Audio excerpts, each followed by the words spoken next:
Hello friends, আজকে হবে কাচকি মাছের চচ্চড়ি। তার জন্য কাচকি মাছ ধুয়ে জল ঝরতে দিয়েছি। আর এইদিকে তার জিনিসপত্র, প্রথমে আছে পেঁয়াজকলিগুলোকে লম্বা লম্বা করে কেটে নিয়েছি। 3টে পেঁয়াজকলি দিয়েছি। এখানে বড় বড় রসুন বলে একটু থেতো করে নিয়ে চাকু দিয়ে মাঝখান দিয়ে কেটে নিয়েছি।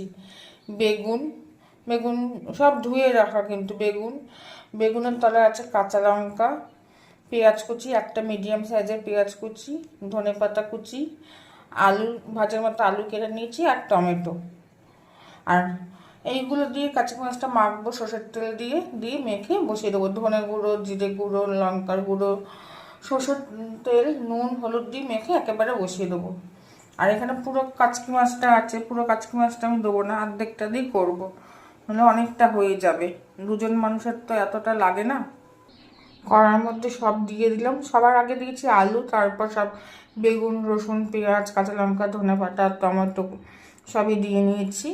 এরপর দেবো মাছটা দেবো সবার শেষে। তেল, নুন, হলুদ সব দিয়ে, মশলাপাতি, জিরে গুঁড়ো, ধনে গুঁড়ো দিয়ে মাছ দিয়ে ভালো করে মেখে ঢেকে বসিয়ে দেবো।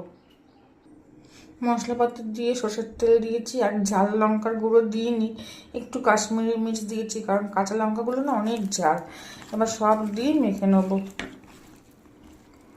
বেশি চেপে চেপে মাখতে হবে না, হালকা হাতে মাখলেই হয়ে যাবে, কারণ কাচকি মাছ অনেক নরম তো হয়ে যাবে, ভেঙে যাবে, তাহলে আর মাছ পাওয়া যাবে না।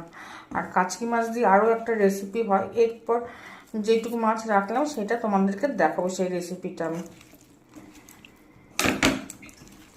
হাত দিয়েই মাখবে, কিন্তু চামচ দিয়ে মাখলে কিন্তু ঠিক মতো মাখা হবে না, আর মাছগুলো সব ভেঙে গুঁড়ো হয়ে যাবে। এইভাবে কিন্তু মোরলা মাছ করা যায়, সেটাও খুব ভালো লাগে। যদি লাউ পাতা করতে পারো না, কড়ার মধ্যে লাউ পাতা বসিয়ে, সেটাও হয়। এই মুহূর্তে নেই আমার কাছে লাউ পাতা, মানে আছে ছোটো ছোটো লাউ শাক, বড় পাতা নেই বলে আমি কড়াতেই করে দেখাচ্ছি, দেখাবো একদিন তোমাদেরকে।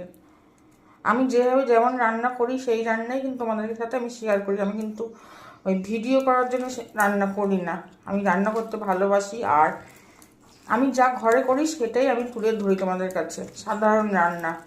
অনেকে তোমরা বলো শুনি যে ভিডিও করার জন্য রান্না করো, এই রান্না তো আর খাও না। যেটা খাই সেটাই করি, ঘরের রান্নাটাই তুলে ধরি আমি। একটু পেঁয়াজগুলোকে ভেঙে নিলাম, একদম কমপ্লিট। তেলটা একটু মোটামুটি দিতে হবে, কারণ এইতেই তো ঢেকে ঢেকে রান্নাটা হবে। তেল, টমেটোর রসে, পেঁয়াজের রসে আর তেলে একদম কমপ্লিট। এবার বসিয়ে দেবো।